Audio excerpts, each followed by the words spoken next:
गाय का मालिक दुखी और निराश होकर सराय वाले के पास पहुंचा गाय लेने।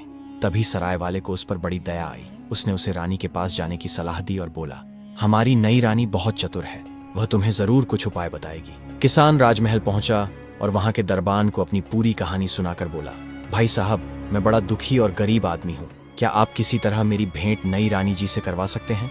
दरबान बोला, मैं मजबूर हूँ भाई।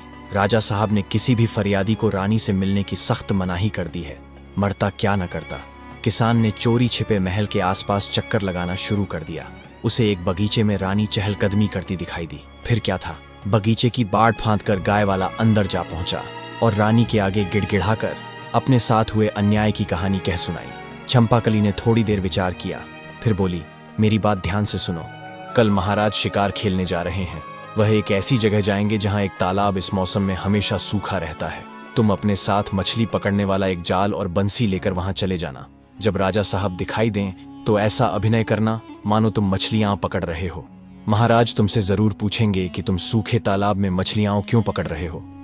तब तुम उनसे कहना, यदि एक गाड़ी बछड़ा पैदा कर सकती है तो क्या सूखे तालाब में मछलियां नहीं मिल सकती?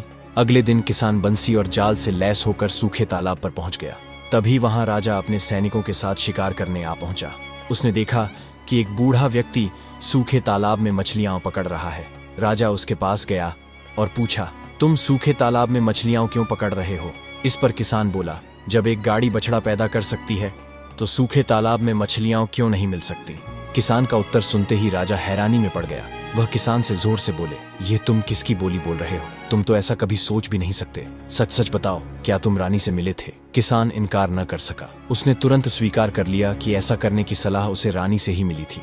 राजा ने तुरंत सिपाहियों से कहा, बछड़ा गाय के मालिक को दिलवा दो। महल लौटते ही उन्होंने चंपाकली को बुलाया और बोले, मैंने शादी के समय जो शर्त रखी थी तुमने उसे पूरा नहीं किया। तुमने मेरे किए फैसले का विरोध किया। तुम्हें राजकाज के मामलों में नहीं पड़ना चाहिए था। अब इस राजमहल में जो भी चीजें तुम्हें प्रिय हों उन्हें अपने साथ लेकर रात होने से पहले अपने गांव के घर लौट जाओ और एक किसान की बेटी की तरह ही सारी जिंदगी बिताओ।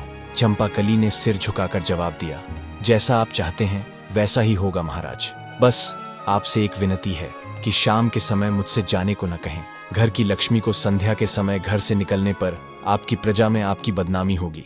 राजा बोले, ठीक है, आज रात हम आखिरी बार एक साथ खाना खाएंगे, कल सुबह तुम चली जाना। चंपाकली बोली, ठीक है महाराज। अब चतुर चंपाकली रसोई में गई और रसोइये से तला भुना स्वादिष्ट और गृष्ट भोजन बनाने को कहा। भोजन के साथ पीने के लिए स्वादिष्ट और कीमती मदिरा भी मंगवाई। सुस्वादु भोजन अधिक खाया भी जाता है और उसके बाद आलस्य भी अधिक आता है।